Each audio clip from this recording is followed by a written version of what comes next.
I am a guy who purchased a 380-acre ghost town with a friend. It once was California's largest silver mine, has a population of 4,500, and was known to have a murder a week. Currently it has a population of 1. Ask me anything. Hello Reddit.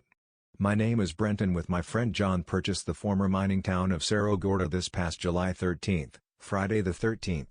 The town was originally established in 1865 and by 1869 they were pulling 340 tons of bullion out of the mountain for Los Angeles. The silver from Cerro Gordo was responsible for building Los Angeles. The prosperity of Cerro Gordo demanded a larger port city and pushed LA to develop quickly. The Los Angeles News once wrote, "What Los Angeles is mainly due to it. It is the silver cord that binds our present existence. Should it be uncomfortably severed, we would inevitably collapse." In total, there has been over $17 million of minerals pulled from Cerro Gordo. Adjusted for inflation, that number is close to $500 million. It's been a wild ride so far owning a ghost town and we're having a lot of fun figuring out what to do with it. Before we start, be sure to like and subscribe to be the first to know about new videos. Comment your answer below. Are you going to make Westworld? It's been discussed. How much did the town cost, and who is the solitary resident? $1.4 on the town's one resident is named Robert. Robert originally came to the town 21 years ago to mine the town. He read about it in a mining trade magazine. When he arrived the former owner was sick so he adopted more of a caretaker role. So for the past 21 years he has lived on the mountain, protecting the town from the elements, and any potential looters. The first day I asked Robert if he was ever scared of living up there. He said no, he always had his two friends, Smith and Wesson, with him. How did Robert react to this purchase? Robert reacted well. It's mostly business as usual, but given our excitement and energy around the project we're able to do some things he's wanted to do on the property for a while but there weren't the time/resources to do in the past. We deeply respect Robert's knowledge of the place and really enjoy being able to spend time with him. Robert sounds almost as valuable as the buildings because someone who knows the place so well and is that committed makes for an amazing steward. Plus he'll hopefully be a real ally in helping you learn about the property. It's nice that you appreciate his knowledge and plan to work with him. I imagine another purchaser could have expected him to leave. Seriously, a guy with 21 years of knowledge on the area is invaluable. Until he grows greedy, decides to dress up as a monster to terrorize Op, and Op and his friend have to call a group of ghost hunters and their dog to solve the mystery. Well, that's always the risk you take when you buy a town. Or an amusement park. Are there actual buildings? Is the town set up for water/sewage/electricity? There are 22 buildings remaining of the original town.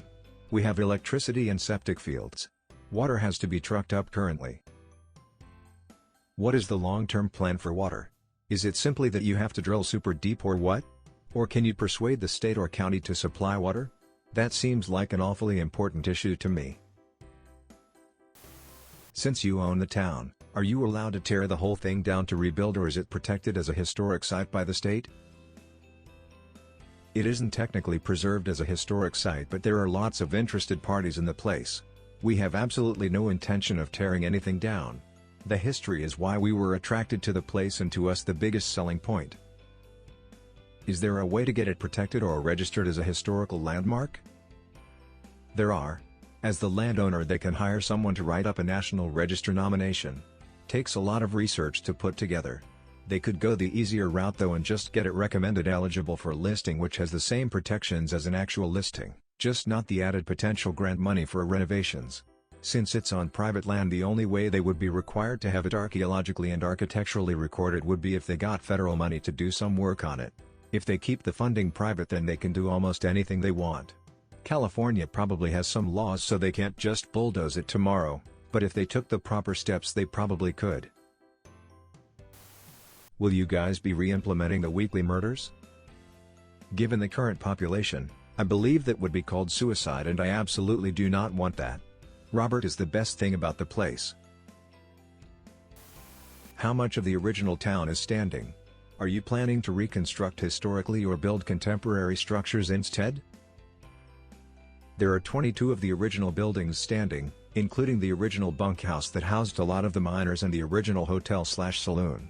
Complete with bullet holes and bloodstains, we plan to restore all the existing buildings but implement amenities to make it more comfortable for guests, running water, insulation in walls, etc. Since there are 380 acres, we do plan to build some new cabins, 10 or so, but those are a ways off.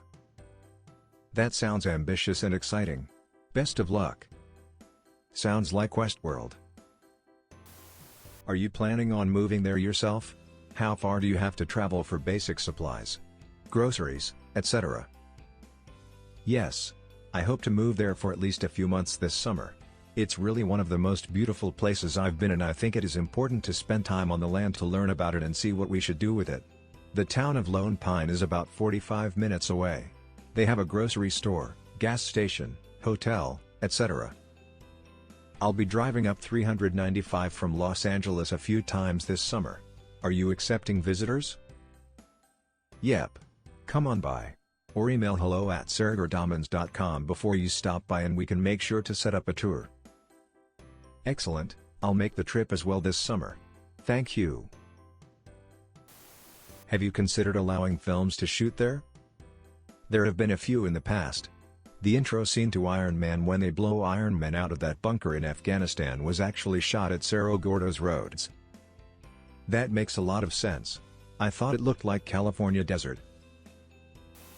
So you plan to let people explore a bit, or maybe create ways that people can come and walk the town? We currently offer tours to the public. They're led by our caretaker Robert, who has lived on site for 21 years. His tours are unmatched. You'll learn history and mining process. He was a school teacher before, so his delivery and punchlines are unmatched. Do you pay him now? What are his duties? Robert is on the payroll. Mainly being a presence on the property when we aren't there. Giving tours when people come.